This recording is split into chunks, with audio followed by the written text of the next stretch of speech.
In this video, there's a minimum of 75 Bible verses with prophecies and Bible codes that prove a flat geostationary Earth. I've grouped most of these verses into groups of 3, so I'm going to be counting down from 25 to 1. It'll make sense to you in a minute. And I've saved the best 2 for last, so let's start with some easy ones. Number 25, corners. Isaiah 11 verse 12, 4 corners of the earth. Revelation 7 verse 1, 4 corners of the earth. Revelation 20 verse 8, the 4 corners of the earth. You can't have corners on a sphere. That's because the earth is not a sphere. It's flat. Number 24, still earth. 1 Chronicles 16 verse 30, the world also shall be stable, that it be not moved. Psalm 96 verse 10, the world also shall be established, that it shall not be moved. Psalm 93 verse 1, the world also is established, that it cannot be moved. It's all consistent, clear as day. If the world isn't moving, then it's not spinning, and neither is it orbiting around the sun. Number 23, pillars. 1 Samuel 2 verse 8, for the pillars of the earth are the Lord's, and he has set the world upon them. Job 9 verse 6, and the pillars thereof tremble. Psalm 75 verse 3, I bear up the pillars of it. There's nothing about a ball-shaped earth that you can fit pillars into. That's because the earth is not round, the pillars hold up a flat earth, there's a dome on top, the earth is flat. Number 22, the firmament dome. Isaiah 24 verse 18, for the windows of heaven are opened. It's a dome over a flat earth. Isaiah 13 verse 13, therefore I will make the heavens tremble. If the heavens can tremble, then it has to have solidity to it. Genesis 1 verse 6, and God said, let there be a firmament in the midst of the waters, and let it divide the waters from the waters. It's a dome over a flat earth that separates the waters above the dome. I read this so many times and I didn't see what was going on. I read the word firmament, didn't understand it, but it makes so much sense now when you take it literally. Strong's Concordance defines the word firmament as a solid expanse, roughly like the domed roof on this building here. Here's the inside of that dome, and the stars that we see in the sky would be fixed into this solid firmament, and the whole thing rotates around a flat, stationary Earth.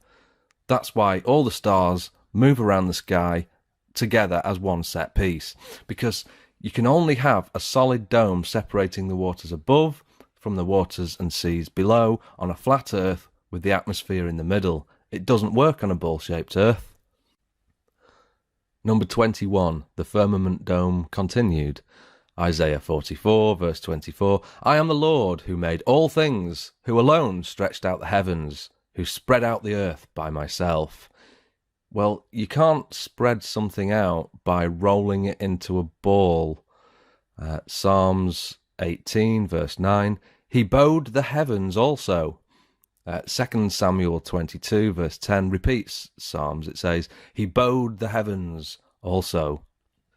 Strong's number H5186 describes the word bowed as bend. The heavens bend around us. It's a domed heaven around a flat earth. Number 20, the sun. There are 67 Bible verses that reference the sun moving. You can easily look this up. Here's a title on one website that lists them all. But zero, zilch, nothing, no Bible verses at all that ever make reference to the earth moving. So, at the very least, the Bible supports a geostationary earth. Number 19, Bible codes. If you're familiar with Bible codes, then you'll know there's a matrix of flat earth clusters from Luke 13 verse 28 to Luke 14. Here's the matrix. Here's flat, earth, and at equidistant letter spacing you'll also find dome, canopy, tent, truth, edge, disc, even, and a lot more. If you don't have Bible code software, then you can do this for free at biblecodewisdom.com.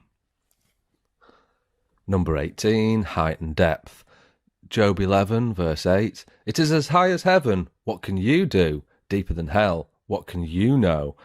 So there's a height to heaven and a depth to hell.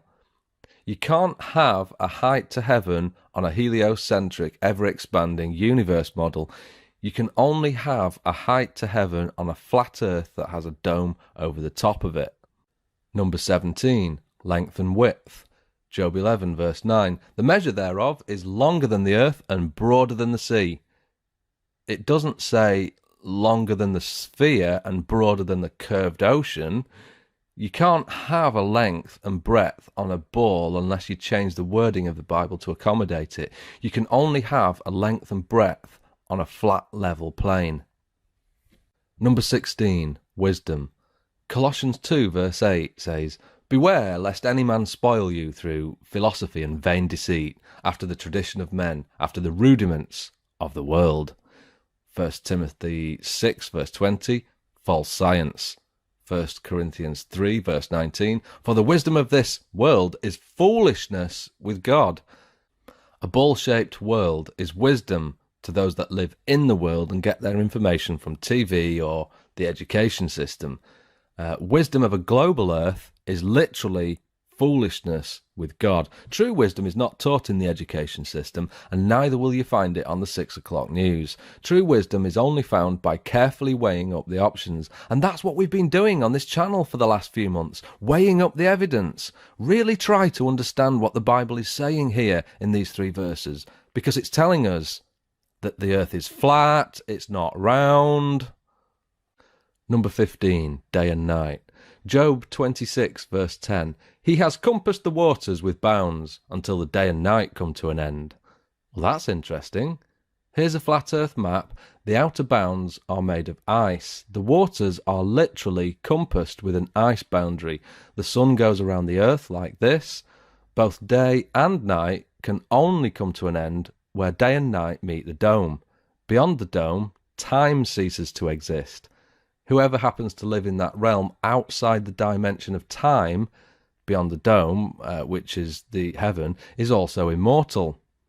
He's always been there. He can see the beginning and the end. Prophecies in the Bible, inspired by the Holy Spirit, show us the future is already foretold. And when the Bible talks of the everlasting, that's the place we all go to at some point. Problem is, most of us who reject the truth will face everlasting shame. Like it or not, we're all going to meet our Maker someday. So day and night can't possibly come to an end on a ball earth model. That's because the earth isn't a ball, the earth is flat. Number 14, foundations. Job 38, verse 4. Where were you when I laid the foundations of the earth? Declare if you have understanding. As we've just seen, the foundations of the earth are pillars. Isaiah 48, verse 13. My hand also has laid the foundation of the earth, and my right hand has spanned the heavens. When I call unto them, they stand up together. If the heavens stand up at his command, then it's telling us here that the heavens are a dome, it's a solid dome, the earth is flat. Number 13, footstool. Isaiah 66, verse 1. The heaven is my throne, and the earth is my footstool. Matthew 5, verse 35. He's swearing, nor by earth, for it is his footstool. Acts 7, verse 49. Heaven is my throne, and the earth is my footstool. This is what a footstool looks like. It's got 4 pillars. Here's another one. How exactly are you mistaking this for this? What footstool spins at 1,000 miles an hour? Number 12, desktop globe. Exodus 20, verse 4. Thou shalt not make unto thee any graven image, or any likeness of anything that is in heaven above, or that is in the earth beneath. Isaiah 42, verse 8. Neither my praise to graven images. It's also the second of the 10 commandments, so that rules out having a spinning globe on your desktop, because what's a spinning globe? It's a graven image that depicts the earth. Why was the commandment not to have those things? Because it indoctrinates without even speaking. The earth isn't a globe, it's flat. Number 11, the stars. Matthew 24, verse 29. The stars shall fall from heaven, Mark 13, verse 25, and the stars of heaven shall fall. Revelation 6, verse 13, and the stars of heaven fell unto the earth. We've all been brainwashed into thinking the stars are massive and trillions of miles away. The Bible is telling us the stars are not massive, they're small, close, and they're going to fall to the earth. So the universe that we see up there is dome-shaped and small enough to contain all the stars that circle around the flat stationary earth.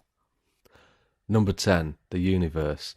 This is the ancient Hebrew view of the universe. We've got the earth on pillars, Sheol down there, and a dome over the flat geostationary earth, and all the stars and the sun and the moon inside the dome going around the earth. That's why in Genesis 1 verse 14 it says, "Let there be lights in the firmament of heaven," not orbiting a Milky Way galaxy, no, inside the dome, the firmament. Number 9, sun circuit. Psalm 96 verse 10, "The world also shall be established, that it shall not be moved." King James Version. Equally, that verse could support a ball-shaped earth, but it eliminates the possibility of the earth going around the sun. Bear that in mind for a moment. Psalm 19 verse 6, talking about the sun, "His going forth is from the end of heaven, and his circuit until the ends of it, and there is nothing hid from the heat thereof." If the sun has a circuit, then the sun is not the centre of the solar system as we've been told. Critics will say, yes, but the sun is on a circuit. It circles the centre of our Milky Way galaxy. Well, if the Earth is established that it cannot be moved, but the sun goes around the Milky Way, then the sun would fly off away from the Earth and we'd never see the sun again. So when the Bible talks of the sun having a circuit, it's talking about the sun circuiting around a flat earth. Number 8, circle of the earth. So those who loosely read the Bible point to Isaiah 40 verse 22, which says, "It is he that sitteth upon the circle of the earth." And they use that verse to support a round earth. But there is a difference between a sphere and a circle. Isaiah knew the difference between a ball and a circle because he describes a ball in Isaiah 22 verse 18. So why did Isaiah not use the same word for ball when describing the earth in chapter 40? That's because the earth is not a ball, it's a flat disc shape with a dome on top and pillars underneath. Number 7, grasshoppers. Psalm 33 verse 14, "From the place of his habitation he looks upon the inhabitants of the earth." You can't do that on a 13.8 billion light year across universe. It's a dome. Isaiah 40 verse 22, "It is he that sits above the circle of the earth, and its inhabitants are like grasshoppers." If you're outside the expanding heliocentric universe, then we wouldn't resemble grasshoppers. The entire galaxy would resemble a speck. It's a dome over a flat earth. Number 6, deception. Matthew 24, verse 24, "If it were possible, they shall deceive the very elect." 2 Thessalonians 2, verse 3, "Let no man deceive you by any means." Ephesians 5, verse 6, "Let no man deceive you with vain words." So, if you are deceived about the ball-shaped earth, thinking a sphere is the truth, then you've got no chance of ever being able to understand the Bible. You're self-barred from all knowledge. If you take the view that the flat earth is a distraction, then what exactly is it distracting you from? What, celebrity gossip? Or if you believe it doesn't matter if the earth is round or flat, then you're a self-confessed idiot, because it absolutely does matter if the earth is flat or round. You'll never be able to understand the Bible at all if you think the flat, round earth is a distraction or doesn't matter. Number 5, tent. If we go back to Isaiah 40 verse 22 and expand on it, if you remember, it says, "It is he that sitteth upon the circle of the earth, and the inhabitants thereof are as grasshoppers, that stretcheth out the heavens as a curtain, and spreads them out as a tent to dwell in." Here's a picture of my tent. I went camping in it a month ago. How exactly are you confusing a tent, a dome-like structure, for an expanding universe 13.8 billion light years across? They don't match up. Again, this verse gives credence to the fact that it's a flat earth with a dome-like structure above. Number 4, ends of the earth. Job 37, verse 3, and his lightning unto the ends of the earth. Daniel 4, verse 11, and the sight thereof to the end of all the earth. Proverbs 30, verse 4, who hath established all the ends of the earth? What is his name? And what is his son's name, if you can tell? Wow. Proverbs is Old Testament, and what a prophecy that is. Not only is it predicting Jesus, the Son of God, but also the ends of a flat, level earth. There's no end on a ball-shaped earth. It goes around continuously. You can only come to an end on a flat, level plane. Number 3, lies. Jeremiah 16, verse 19, the Gentiles shall come unto thee from the ends of the earth, and shall say, surely our fathers have inherited lies, vanity, and things wherein there is no profit. This is a future prophecy following a monstrous destruction of people who believed lies. But it could just as easily apply now, today. Here we are today showing evidence of the ends of the earth, telling people the earth is flat, and the generation who lived from the 1930s until now got lied to. The generation above us inherited lies, and those who stand for nothing will believe anything. There's no end to the earth on a ball. That's because it's not a ball, it's flat. Number 2, the 4 winds. The Bible is consistent all the way through, from Old to New Testament, that there's 4 winds. For example, Jeremiah 49, verse 36, 4 winds. Daniel 7, verse 2, 4 winds. Matthew 24, verse 31, 4 winds. Revelation 7, verse 1, 4 winds. If you've got understanding, you'll know there's a jet stream that connects North America with Europe. Commercial aircraft try to fly in the jet stream to conserve fuel. Do some diligent research and you'll find there's 4 jet streams, 2 in the north and 2 in the southern hemisphere. So how did the guys who penned the Bible know about these 4 jet streams when they were only discovered in the 1920s, when planes could finally fly high enough to discover them? So we have a dome-shaped earth that requires cross-ventilation. Okay, so here's an example of cross-ventilation. Here's my boiler in there, and you've got to have 2 ventilations, one at the top and one at the bottom.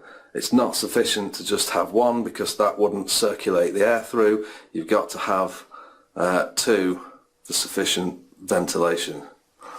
If you want to properly ventilate your roof to prevent dry rot or wet rot, you'll need a minimum of 2 vents, one here and one here. But if you want to ventilate the entire earth, then you'll need inlets of air and outlets. That's why in Revelation 7 verse 1 it says, I saw 4 angels standing at the 4 corners of the earth, holding back the 4 winds of the earth, so that no wind would blow on the earth or on the sea or on any tree.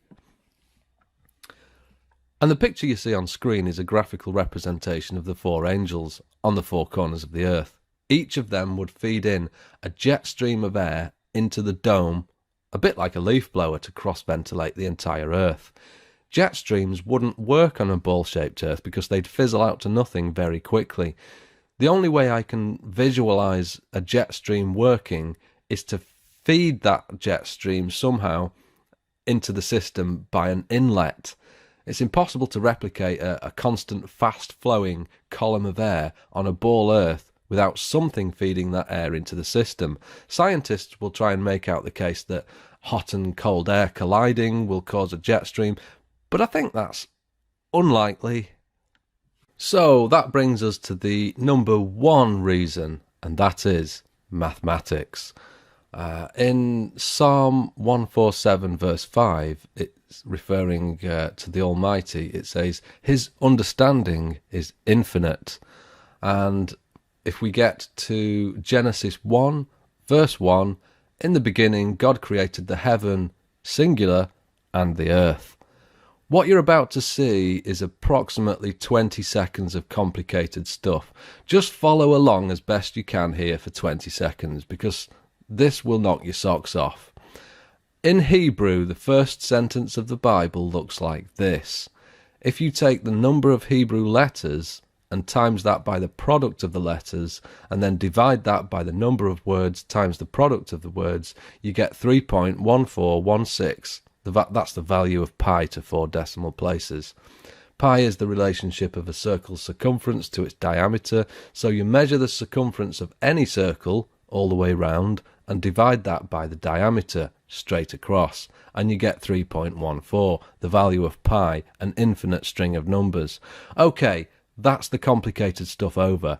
What the Bible is describing here is clearly a circle and not a sphere. And only a flat geostationary circular Earth fits that description.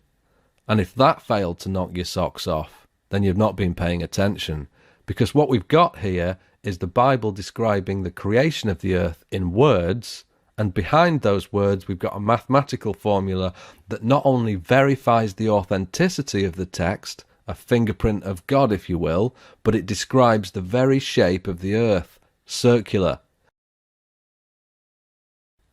In the future I might post a video just on this subject alone, or I might write a book on the subject, or I might correspond with and collaborate with people who care. There's a lot more to this than meets the eye. And finally, Luke 18 verse 17, for nothing is hid that shall not be made manifest, nor anything secret that shall not be known and come to light.